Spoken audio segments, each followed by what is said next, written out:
This was a fair scoreline. But what tactics were on display from both sides? And how did Croatia's Achilles heel come back to bite them? Let's take a quick look. And we'll begin with Argentina in possession, despite them having significantly less of the ball. And despite having much less of the ball, Argentina had a clear game plan, both in deeper areas as well as high up the pitch. Initially, when the ball was high up, Croatia could defend with a single forward, although Modric from midfield could look to push higher up alongside Kramaric. However, much like he did in the quarterfinal against Brazil, one of Modric's key roles was to stop the progressive midfielder. So, what we did see is that when Fernandes or Paredes would drop deep at times, Modric would be the man tasked with pressing high on the man in order to make it much more difficult for Argentina to get the ball from deeper to higher. The difference now, though, was that against Brazil, when he picked up Casemiro, it was only Danilo who was left to progress the ball, who's not that good at progression. But in Paredes and Fernandes, Argentina had two excellent ball progressors, making it much more difficult for Modric to stop the play. Add to this that when Modric was pressing a man, both Fernandes and Paredes were comfortable dropping much deeper to create a back three and drawing Modric higher up the pitch, where Argentina would still have the 3 versus 2 advantage to begin with. Not only that, but having 3 centre-backs deep would now free up the full-backs in Molina and Tagliafico, who could now push much higher up the pitch, allowing McAllister and De Paul, who are both natural midfielders, to tuck in much more. So now, with Modric having been dragged higher up, there were 3 versus 2 down here, and potentially 3 versus 2 down in the central midfield region as well. So here we see that Modric is initially a part of the midfield 3, but Fernandes here is the deepest man. So when he drops deeper to provide an option, Modric is now drawn out towards him, leaving Kovacic and Brozovic deeper. We can also see that both of the fullbacks have now pushed much higher up the pitch, so De Paul and McAllister are now more central as well. So Croatia began defending in a more conservative shape, with Modric dropping back into the midfield alongside Kovacic and Brozovic. But as discussed, Argentina had that clear structure in deep and high areas. So now with Modric applying less pressure here, Fernandes would be able to push up into the midfield, with Otamendi and Romero taking care of the progression against the one forward. But in prior matches, Argentina have attacked with a front 5 that looked like this, and Croatia were aware of this, and didn't want to be outnumbered 4 versus 5. So, what we could see is Pasalic dropping deeper to make this a man-to-man situation, which would mean that even if Argentina overloaded one side of the pitch, and forced the defense to shift across, there would never be the free man on the far side.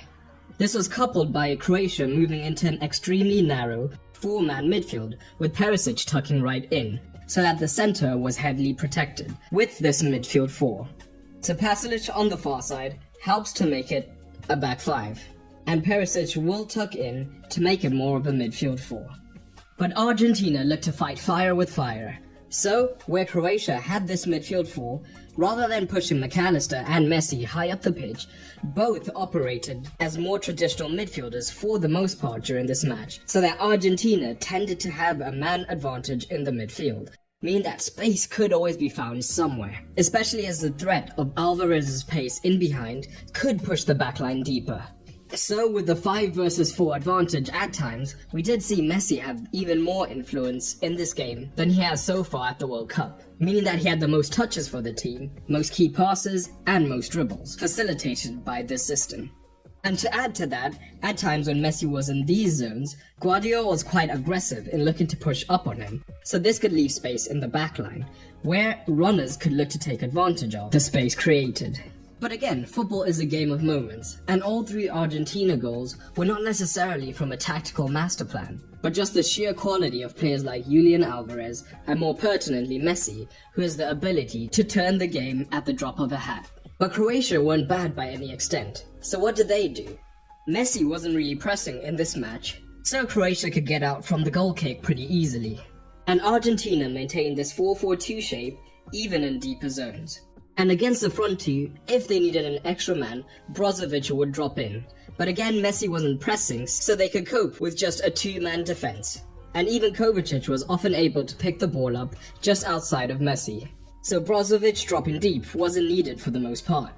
One of the keys for Croatia, as we saw against Brazil, was to get their fullbacks as high up the pitch as possible early on, allowing their wingers to also tuck in, somewhat similar to Argentina. And like Croatia, Argentina could temporarily drop McAllister into the backline to create a 5 when needed, although this was much less set than Croatia's own shape when they were defending.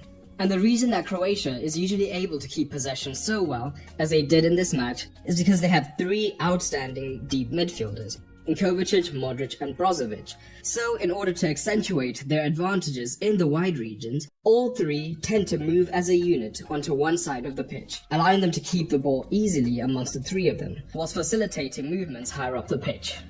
So the midfield 3 of Croatia all shift over to the left-hand side, which then allows Sosa to push higher up the pitch, and Perisic to move infield. But Croatia's main problem reared its head once again in this match. All 3 of these midfielders are excellent, but none are really high-volume chance creators, but instead are great at progressing the ball or keeping possession in these deeper regions, even under pressure. And keeping all 3 fairly deep was a tactical ploy by Dalic.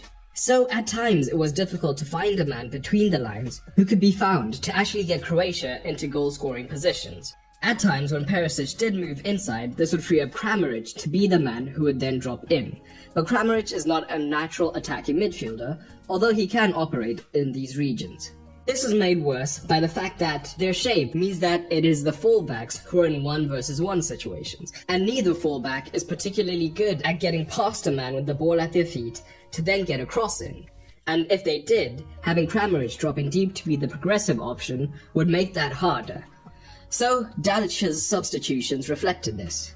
We would often see Orsic start wide and then tuck in, and he could be the man to drop in when needed, with the bigger man in Petkovic looking to pin back the centre-backs.